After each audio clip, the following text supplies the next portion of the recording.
কিন্তু আমরা দেখতে পাচ্ছি লিগ করলে এর আগে আমাদের যে লিগগুলো আমরা দেখতে পেলাম সেখানে দুটো ক্লাব বা একটা ক্লাব দেখা যেত যে তারা ফুল পাওয়ারটা নিয়ে নিচ্ছে বা মেইন আমাদের প্লেয়ারদের নিয়ে নিচ্ছে, বাকি দলগুলো নাম খাওয়া আসতে তারা অংশগ্রহণ করে।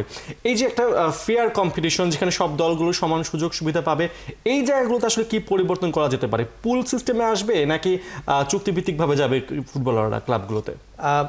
যে কোনো ফুটবল লিগেই বলেন না কেন, সেখানে যদি আপনি কোনো টাইপের পুল করেন তাহলে সেটা সেই ফুটবলের জন্য একটা সর্বনাশ ডেকে নিয়ে আসবে।